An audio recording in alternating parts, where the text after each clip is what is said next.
What if your life included mini-pirates, tornado riding professors, and a brain the size of a planet? Welcome to the 13.5 Lives of Captain Bluebear, the most surreal autobiography never written. This isn't just a story, it's an epic journey through the weird and wonderful continent of Zamonia. Imagine being born a chroma bear, a tiny blue furball with 27 lives, drifting in a nutshell on a vast, unpredictable sea. That's how it all begins. Our hero, Captain Bluebear, starts his first life as an infant rescued by mini-pirates. These aren't your typical swashbucklers. They're barely an inch tall and sail a ship made of a hollowed-out tree trunk. Life with them is a chaotic adventure of microscopic proportions, teaching Bluebear that even the smallest beings can have the biggest hearts and the fiercest tempers. He learns to navigate by starlight and fight off sea gnats, all before he can even properly walk. But this tiny world can't contain him forever. A giant tidal wave separates him from his pint-sized family, washing him ashore and into his second life.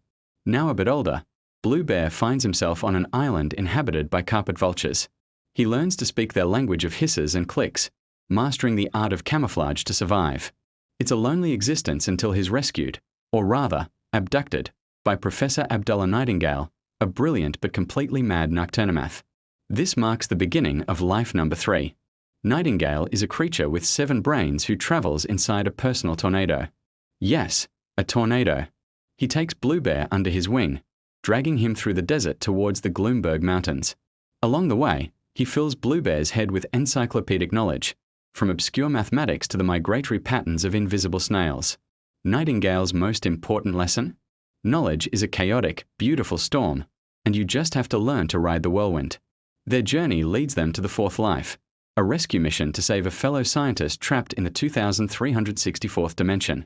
They navigate through a dimensional fissure, a shimmering hole in reality, only to find themselves separated. Bluebear lands alone in the sprawling metropolis of Atlantis. But this isn't the Atlantis you know. This is a city inside the giant head of a bolog, a creature so immense its skull contains an entire civilization.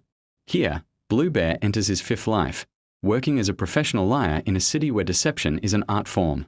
He learns that truth is often stranger than fiction, and a well-told lie can sometimes reveal a deeper reality. It's a mind-bending, paradoxical existence that sharpens his wits and his sense of irony. But Atlantis, like all things, eventually crumbles. Bluebear escapes the collapsing city and finds himself in the Zamonia of the past, starting his 6th life in the tranquil Dimwood.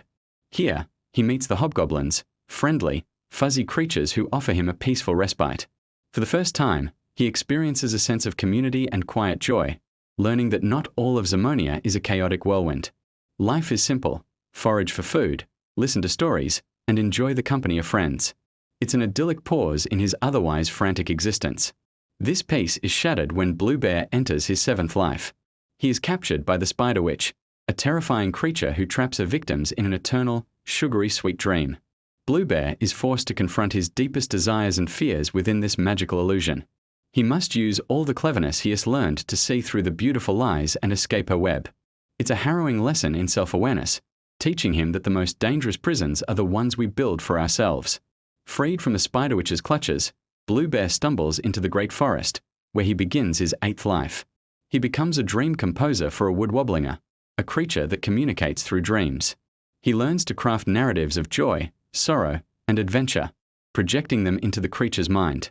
This experience teaches him the power of storytelling, how a shared dream can forge a bond deeper than words. His 9th life takes a dramatic turn when he is conscripted into the army of the Megatherians, giant shepherd-like beings who rule a city built on a volcano. Bluebear becomes a pilot for a flying lizard, engaging in aerial combat. It's a life of high-stakes action and thrilling dogfights, a stark contrast to his dream-weaving days. He learns about courage, duty, and the brutal reality of conflict. After the war, Bluebear's 10th life finds him in a sweeter spot, as a gourmand in the city of Sweetville, a town made entirely of edible substances. He eats his way through gingerbread houses and licorice lampposts, a life of pure indulgence. But even a city of candy can turn sour, and he learns that too much of a good thing can be utterly nauseating. He escapes just before the entire city is devoured by its own inhabitants. Life number 11 throws him into one of his most bizarre predicaments yet, trapped in a time loop inside a temporal tornado. He is stuck with his old mentor, Professor Nightingale, reliving the same few minutes over and over again. Here, inside the vortex, They must solve a cosmic paradox to break the cycle. It's a mind-breaking lesson in patience and quantum physics, proving that sometimes the only way forward is to understand the loop you're in. Breaking free, Bluebear is celebrated as a hero, ushering in his 12th life. He travels Zamonia, giving lectures about his incredible adventures. He enjoys the fame and adoration but soon finds it hollow. He learns that being a hero isn't about the applause, it's about the journey itself. The stories are what matter, not the storyteller's reputation. Weary of the spotlight, he seeks a quiet place to settle down. In his 13th life, he buys a lighthouse on the Moloch, a colossal ship disguised as an island. He believes he's finally found peace, but the Moloch is actually a living creature piloted by the most evil being in Zamonia, the Zamonian. The creature enslaves all on board, and Bluebear must lead a rebellion to free everyone. It's his final, most epic battle, combining all the skills, courage, and wit is gathered over his many lives. And that brings us to his half-life. After defeating the Zamonian, a very tired Captain Bluebear decides to retire. He finds a quiet cliff overlooking the sea and begins to write. He pens the story of his incredible journey, sharing the wisdom, the absurdity, and the wonder of his 13.5 lives. He transforms from an adventurer into an author, his final act being the creation of the very story we've just explored. Captain Bluebear lived 13.5 lives, and each one was stranger than the last. If you've ever felt like your life was a fantasy novel, maybe you're just in Zamonia.